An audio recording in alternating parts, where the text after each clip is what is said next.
tinggal kita, maukah kita merawat kebun kita sendiri sebelum orang lain yang memanfaatkan. Nah ini Cak Agus, ini luar biasa ini Cak Agus. Iya betul. Jadi Wah. sekali lagi Cak Mengesti, tarif 19% itu jangan dianggap kemudian seperti kita masih bertanya untung atau buntung, ya kan? Dalam konteks komoditas kopi kita bisa bandingkan. Iya, Ya, luar biasa ya. luar biasa. Jadi kita ini punya daya saing lebih baik. Ya. daya saing lebih baik. Jadi sekarang lebih baik.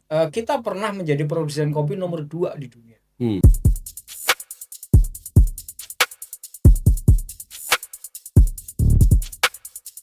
Assalamualaikum warahmatullahi wabarakatuh. Sore ini kita buka obrolan dengan berita yang bikin gelas kopi di meja para importer Amerika itu bergetar. Ya. Bersama kita sekarang ada Mas Agus Maksum. Agus, assalamualaikum Mas Agus. Waalaikumsalam warahmatullahi Apa kabar Mas? wabarakatuh. Alhamdulillah. Baik Mas, sehat ya? Baik. Oke, alhamdulillah, mantap. Brasil ini raja kopi dunia Mas. Nah, Ya. kena tarif 50%. Terusan Vietnam raja Robusta ya kena 20%. Nah, Indonesia itu 19%. Nah, ada peluang emas untuk Indonesia ini untuk turun jadi 0%. Bismillah ya. Ini bukan sekedar angka, ini papan catur yang berubah, dan di papan baru ini ada jalur kosong menuju rak kopi Amerika. Pertanyaannya, maukah kita ambil jalur ini atau kita biarkan orang lain lewat? Ya, Cak Mengesti, sore ini kita ngobrolin tentang kopi. Iya. Habis ngopi juga. Habis ngopi, dan ini masih ada kaitannya dengan tarif Trump yang 19% itu. Ya. Dan orang kan masih bertanya-tanya, 19% itu kita untung atau buntung? Ya, no gunanya enggak sih? Iya. Dan orang masih meragukan apakah 19% itu menguntungkan buat kita. Gitu. Nah, kita bicara komoditas kopi supaya kita tahu, ya kan, perbandingannya itu seperti apa gitu. Ya. Seperti Cak Mengesti tadi kan sebutkan, saingan kita untuk pasar Amerika dalam hal kopi ini kan Brasil, karena sama-sama Arabikanya. Ya, Brasil itu produsen kopi terbesar dunia, ya hampir 30% lebih lah, 37%. 38%. Ya, 38%, dan dia Arabica.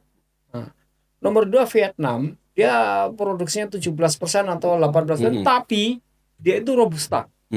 Jadi nggak terlalu jadi pesaing kita. Tidak terlalu jadi pesaing kita karena Amerika itu butuhnya Arabica. Jadi taste-nya Amerika itu adalah taste Arabica. Kita memang nomor 4. Produk kita itu ternyata cuma 6,8%. Iya, 6,8. Nggak sampai 7%. Iya. Tetapi produk kopi kita itu sangat ditunggu di Amerika dan tidak ada gantinya, itu yang paling penting. Masalah. Jadi kalau di panggung kopi dunia, memang Brasil ini duduk di puncak ya, karena 30% lebih ya produksi dunia di tangan mereka. Sementara Vietnam 17,7, tapi kan itu Robusta. Ya.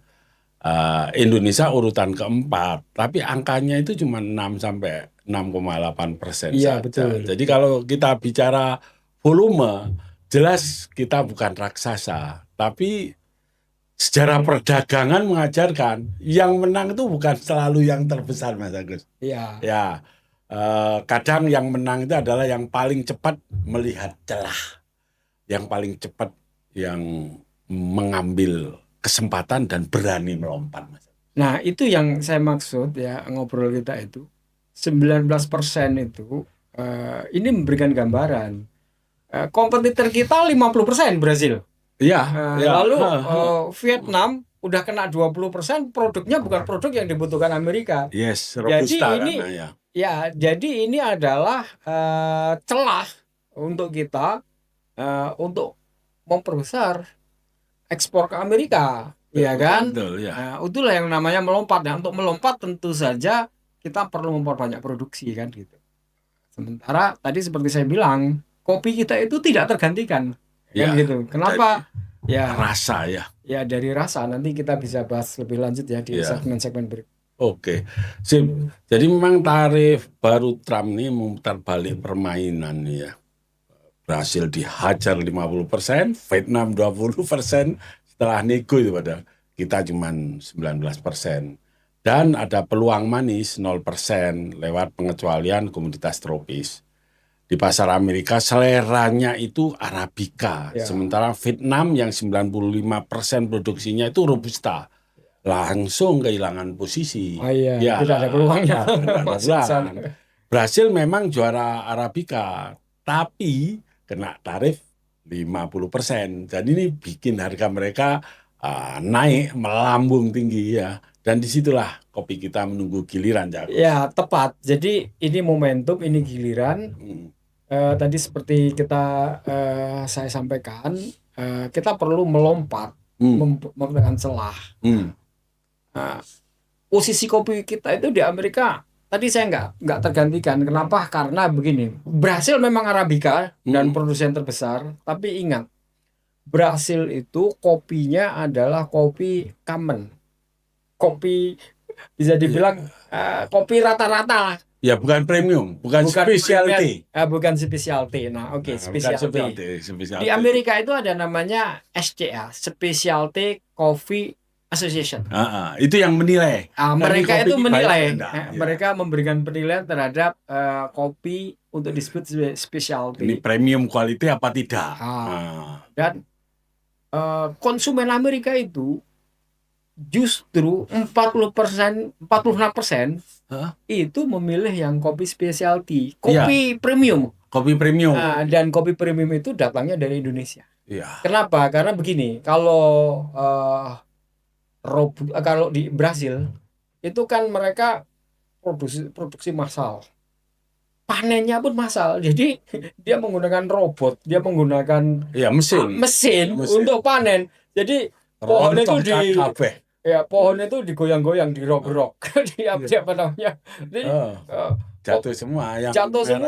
Jadi, merah, kuning, hijau. Jadi yang tua, yang muda itu dipanen dan kemudian diproses. Jadi itu rasanya kemudian menjadi rasa yang rata-rata. Kalau kita dipilih yang merah-merah. Ya. Sementara kalau Vietnam itu Robusta, jadi nggak masuk hitungan. Untuk masuk ke specialty itu tadi. Apalagi juga udah Robusta, cara panennya juga mirip-mirip seperti yang di Brasil, yaitu di satu dahan ini langsung diplorot. Nah, itu juga diserut gitu. Sementara di Indonesia ini spesial. Ya. Indonesia ini punya kopi origin. Itu beda-beda di single origin istilahnya, Mas. Ini suka Mandailing dari Toraja, dari apa gitu ya. Ada kopi Gayo Aceh, ada kopi Mandailing, ada kopi Toraja, ada kopi Lampung, ada kopi Ijen, Flores. Dan masing-masing itu punya specialty taste tersendiri. Ya, specialty namanya ya. Kok premium bahasanya dia. Special taste juga, taste-nya beda. Dan itu yang menyebabkan ini tidak tergantikan. Dan cara panennya tadi itu seperti Cak Mengesti, di Indonesia itu selective picking, itu dipanen pakai tangan, pakai manusia. Yang merah saja dipanen. Nah, ini menjadikan spesial specialty, konsumsi specialty. Jadi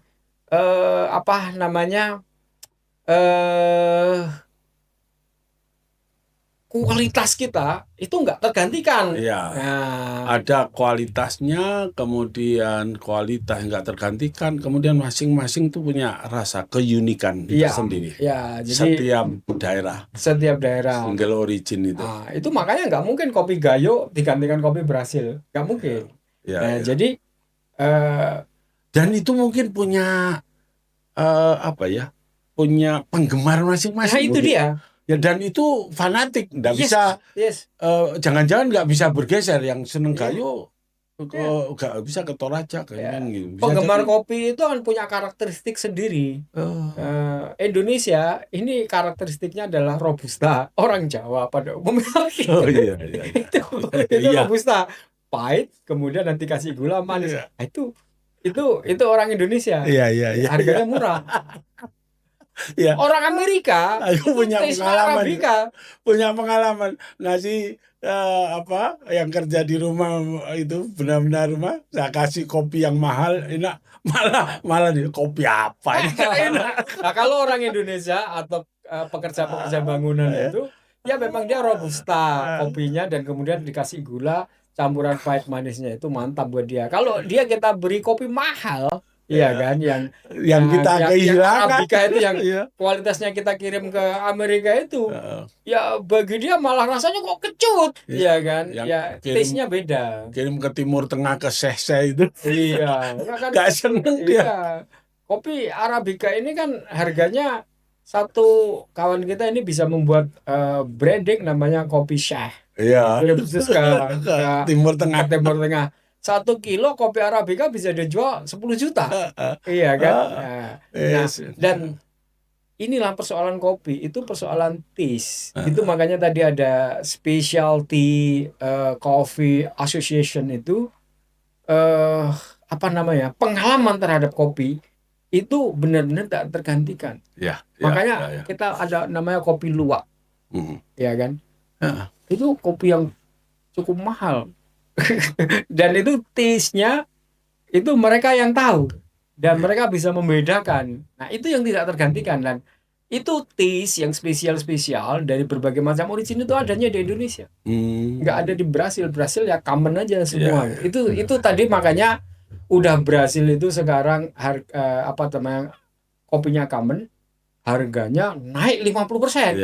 Iya kan? Jadi barang yang biasanya murah sekarang harganya naik. Ya tentu saja sekarang para importer Amerika ya, atau juga roaster di Amerika kan, kita biasanya kan kirim ke Amerika itu dalam keadaan coffee bean, kopi coffee bean. Coffee bean itu hijau ya. Kemudian kan mereka roasting. Green. Ya itu sekarang mereka akan beralih ke Indonesia. Nah, jadi persoalannya Indonesia apakah bisa melompat produksinya? Ini persoalannya kan kita produksi cuma 6,8%, 7% itu. Apakah kita bisa melompat memanfaatkan celah ini kan? Ini yang menjadi penting bagi kita sekarang kan gitu. Oke.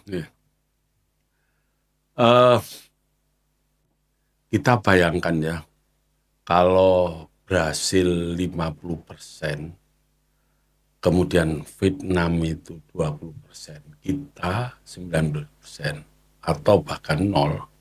Di pasar sebesar Amerika, selisih tarif ini bisa berarti ratusan juta dolar per tahun. Yes.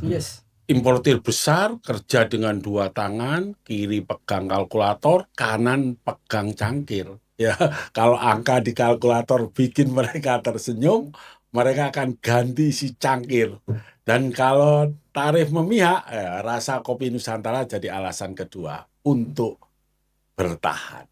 Ya itu tadi, jadi ini memperkuat ya kan, sudahlah kopi kita itu kopi yang spesial ya kan, tiba-tiba kopi yang common tadi itu harganya naik, ya kan, ya tentu saja mereka akan berpindah kepada Indonesia, ya kan gitu. Dan di sinilah nih sekali lagi peluang kita untuk meningkatkan ekspor ke Amerika, tapi masalahnya produksinya cukup nggak untuk meningkatkan itu. Jadi kita ini punya masalah, Agus.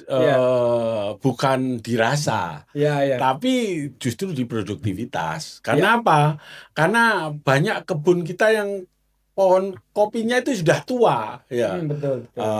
tidak terawat. Artinya pemupukannya nggak jelas ya. Artinya nggak rutin, nggak based on schedule. Harusnya kan setahun ini dipupuk bulan apa.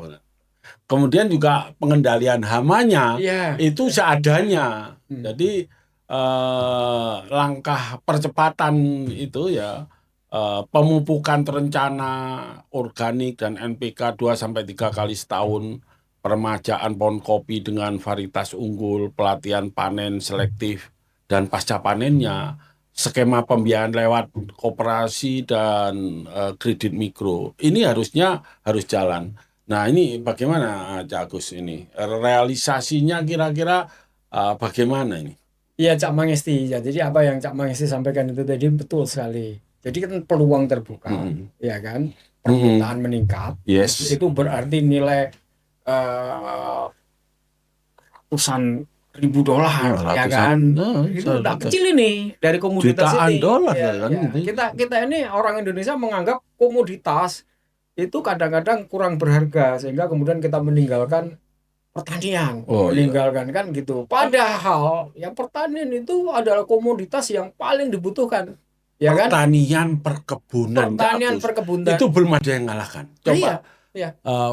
Siapa yang menjajah kita, VOC. Sampai sekarang pun aja tidak ada perusahaan satupun yang bisa ngalahkan tidak ada yang anukan VOC. Besarnya kekayaan VOC pada waktu mengelola pertanian dan perkebunan kita. Iya. Dan satu tambahan lagi Cak Mangesti, Cina itu kan ratusan tahun menjadi negara terbelakang. Rakyatnya itu hidup dalam kemiskinan. Bahkan pada masa Mao Zedong di sekitar tahun 70-an itu 30 sampai 40 juta rakyat itu mati kelaparan. Yes, ya. Kan? Dan salah kebijakan. Ya, salah kebijakan. Kebijakannya adalah dia meninggalkan pertanian. Nah, ketika Mao Zedong itu meninggal tahun 76, lalu kemudian berganti kepada rezim berikutnya, itu namanya Deng Xiaoping. Deng Xiaoping itu kemudian menghidupkan pertanian. Jadi lahan-lahan pertanian yang awalnya itu disita dimiliki oleh negara. Ini pikirannya ada ini kayaknya ada menteri kita juga berpikiran kayak begitu, itu lahan itu milik negara. Ini pada masa Deng Xiaoping dikembalikan pada rakyat, tanam dan kemudian menghidupkan pertanian, dan dimulai dari situlah kemudian China itu ekonominya naik sampai sekarang menjadi negara ekonomi terbesar di dunia. Nah, jadi ini kopi, perkebunan, pertanian ini bukan soal main-main ini. Jadi ketika kita bicara peluang kopi, ini persoalan ini masih kopi loh. Ya, masalah yang benar-benar menjadi lompatan nih. Makanya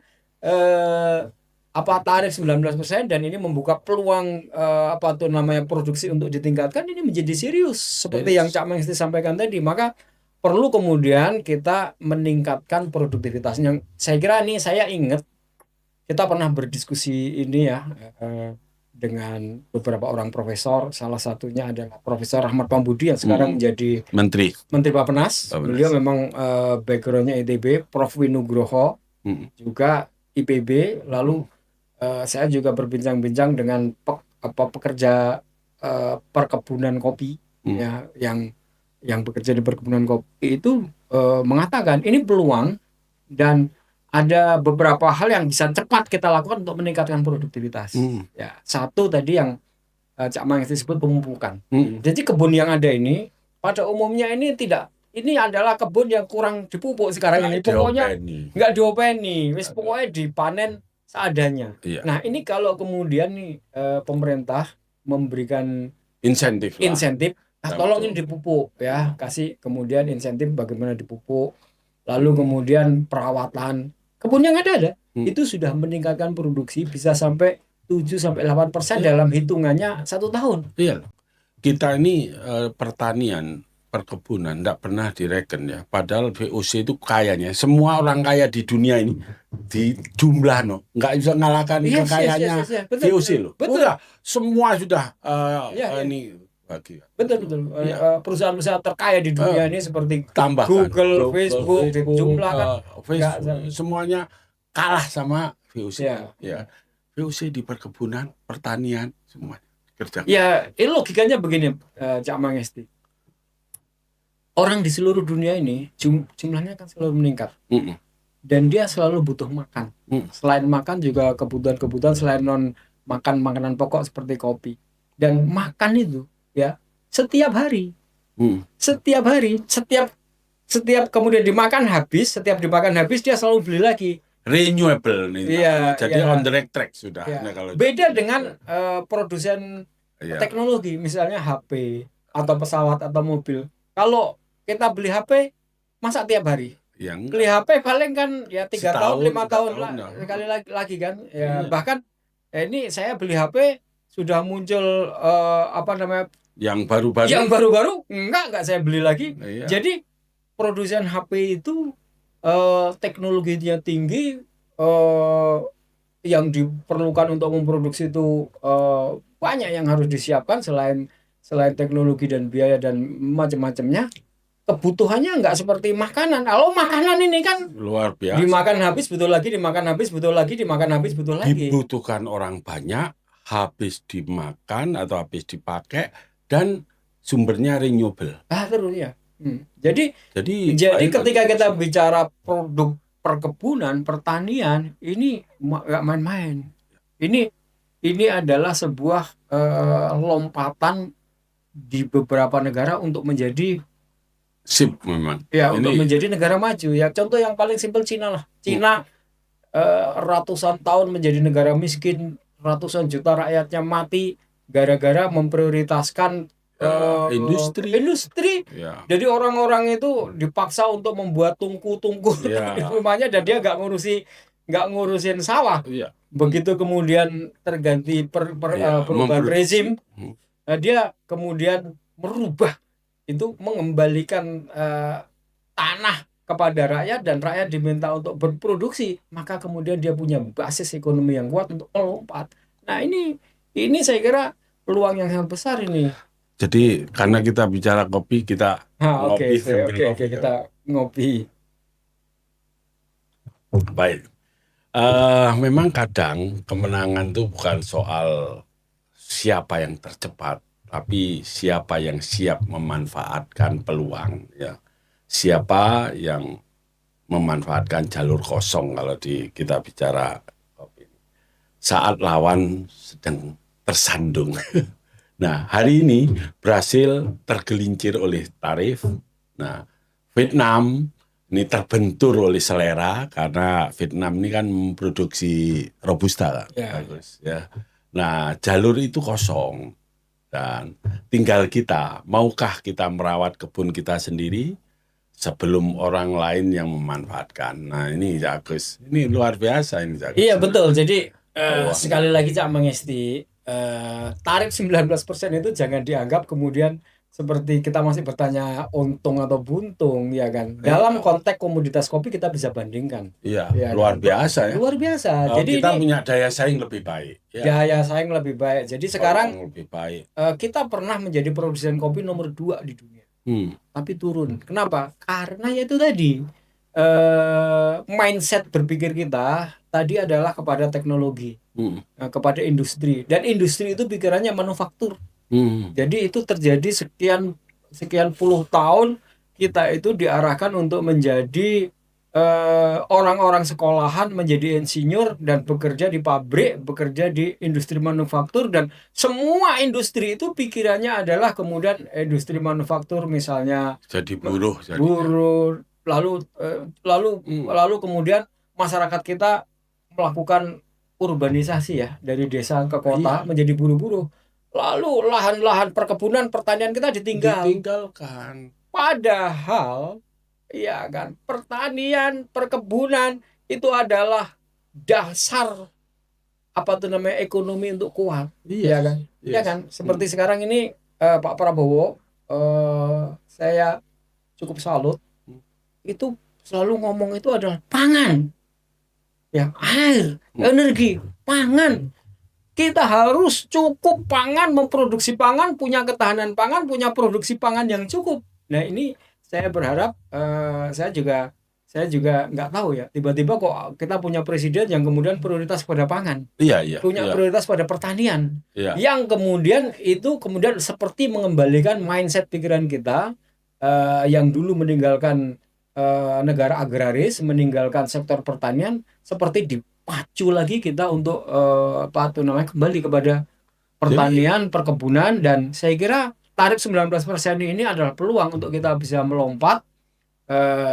Jadi para pemilik kebun kopi, kembalilah rawat kebun kopinya. Pemerintah kita berharap siapkan insentif untuk kemudian menyediakan NPK, ya, pupuk, ya. Karena dengan pemupukan aja ini ya, yang saya masih ingat betul untuk waktu kita kajian dengan Prof. Winugroho, Prof. Rahmat Pambudi, itu kita sudah bisa meningkatkan kurang dari 1 tahun, dan ini sudah bisa langsung kemudian meningkatkan ekspor kita ke Amerika. Ya, Berapapun produksi kopi kita, itu pasti ada pasarnya. Jadi jangan khawatir. jadi banyak masalah yang bisa kita selesaikan kalau kita kembali ke pertanian Iya, perkebunan ya. Ya. Pertama, pasti urbanisasi selesai, ya kan? Iya, betul. Ketika sektor pertanian perkebunan itu menjanjikan, Iya. artinya anak-anak muda nggak mungkin pergi ke kota. Ya. Karena cukup dengan di desa dia bertani, berkebun, dapat income yang bagus. Ya. Ya kan? Ya. Berarti pemerintah itu selesai urusan ini. Ya. Iya, Betul. harusnya kan sensitif ini kan. Ya. Nah, ini. Nah, ini belum lagi masalah-masalah yang lain kan. Jadi ini menyelesaikan urusan pengangguran ya. Kita ini Mas Agus, ada masalah di sektor pertanian kita. Salah satunya adalah petani kita ini orang tua. Betul. Iya. Betul. Tidak ada yang muda. Yang muda ngeplas semua Ya. ke kota, ya. Karena tidak menjanjikan. Sebenarnya, contohnya saya sama Gusti. Saya ini orang desa. Kakek saya itu bisa saya bilang petani karena kakek saya itu kepala desa. Kepala desa itu kalau di desa nggak dapat gaji, dia dapatnya bengkok atau apa sih namanya? Ya, tanah yang ditanami ya, diambil dari hasilnya. Jadi baru punya hasil kalau kemudian ditanami. Jadi petani juga. Itu kakek saya, bapak saya juga kepala desa. Bengkok juga. Jadi saya tahu bagaimana kemudian harus mengelola lahan pertanian itu, ya, dan kemudian bagaimana menggilir padi, kedelai, saya pun ikut jadi. Tapi sekarang karena pada waktu itu kan saya sekolah itu di tahun 80-an.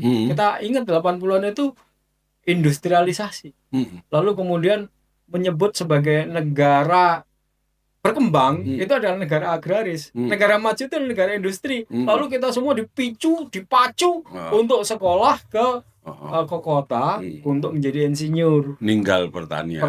Nah, sekarang pertanian kita ini nggak ada yang ngurus. Jadi makanya kemudian dampaknya petani-petani itu tua. Selain tua juga saya pulang, yang masih ada di sawah itu adalah kawan-kawan saya yang sekolahnya sampai SD aja dia nggak melanjutkan. Jadi saya pulang kemudian berkeliling ke sawah itu ketemu dengan kawan-kawan saya adalah yang menjadi petani adalah mereka yang nggak bersekolah itu. Ya kan. Nah, jadi ini ketika kita bicara kopi dan perlu peningkatan produksi itu mau nggak mau akhirnya kita kembali kepada basic.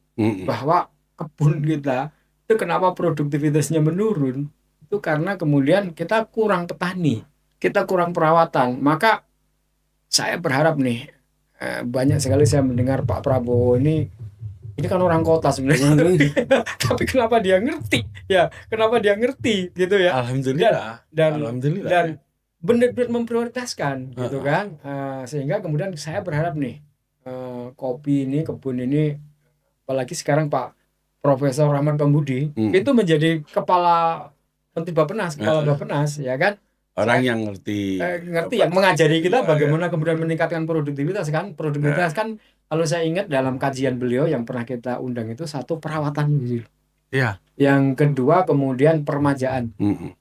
Nah, yang ketiga baru ekstensifikasi atau kemudian membuat perkebunan baru. Nah, perawatan ini aja kita sudah bisa meningkatkan cepat. Kenapa? Karena ya kebun kopi kita yang selama ini nggak terawat itu kan kemudian bisa dirawat. Ya, produktivitasnya meningkat. Untuk memerlukan perawatan kebun kopi itu sekolah-sekolah SMK perkebunan itu perlu diadakan atau kemudian ditingkatkan sehingga kemudian ada tenaga pertanian yang bisa melakukan perawatan kopi itu. Apalagi kemudian dengan menggunakan smart farming.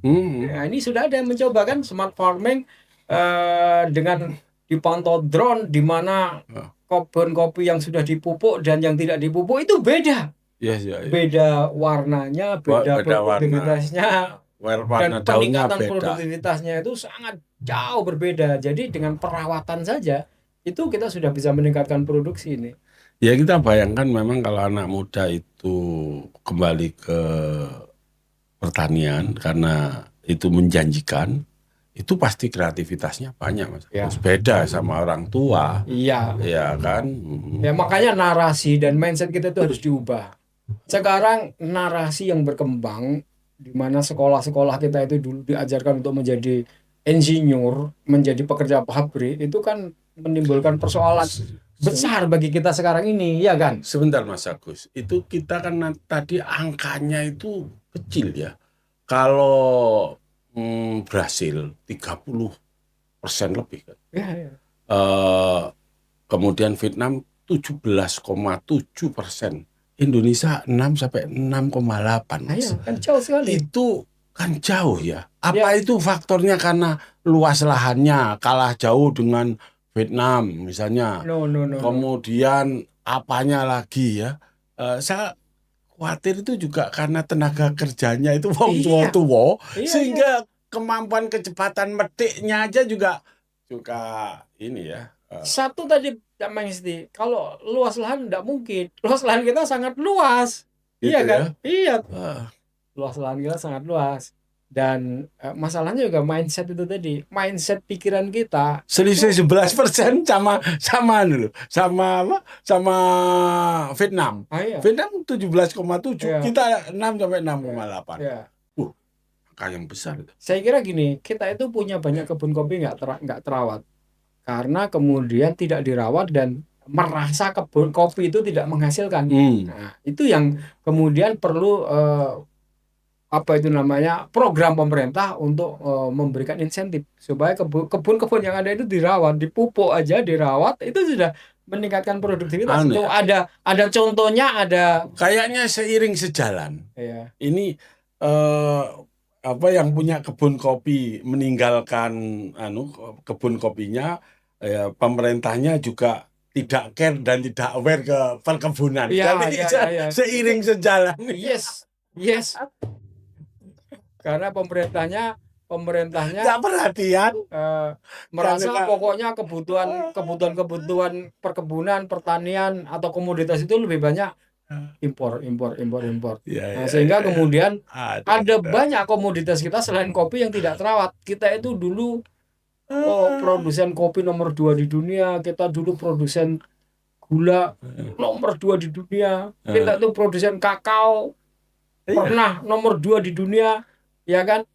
Sekarang semuanya ini kita punya macam-macam perkebunan, mulai karet, terpentin, waduh semuanya lah, kelapa luar biasa. Nah, jadi saya berharap nih ya, kita bahas kopi ini sebenarnya ketika kemudian kita bandingkan dengan negara-negara lain itu kelihatan terbuka peluangnya, dan sekarang persoalannya adalah jatuh kepada bagaimana kemudian sektor hulu atau sektor perkebunan kita perawatan ternyata, dan itu bukan hanya kopi, itu ada masalahnya ada pada kakao, itu juga masalahnya pada kelapa, ya kan, pada tebu, produsen tebu kita, ya kan, pabrik gulanya itu pabrik gula tua-tua zaman Belanda yang kemudian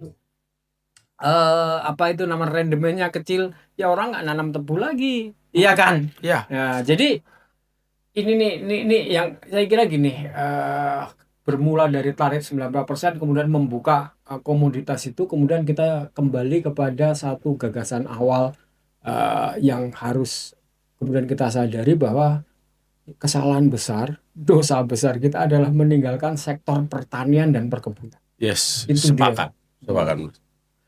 Jadi kalau Brasil tersandung, Vietnam terbentur, ya seperti catatan Cak Agus Maksum yang viral itu, Brasil tersandung, Vietnam terbentur, ya. Indonesia punya jalan, ya. Yes. Nah, dan kopi Nusantara bukan cuma cerita rasa, Mas Agus, tapi cerita harga, ya. Yes. Nah, strategi dan masa depan ekonomi desa, ya. Oke, malam ini kita sudah ngopi sambil berpikir, besok ayo kita ngopi sambil bergerak, ya Agus. Sepakat ya. Sepakat. Jadi kita ini bahas satu persatu. Malam hari ini kita kopi, mungkin besok lagi apa coklat, apa singkong atau apa, ya, apa kelapa. Ya. Ini kedaulatan pangan ini memang harus dijaga ya, Gus. Ya.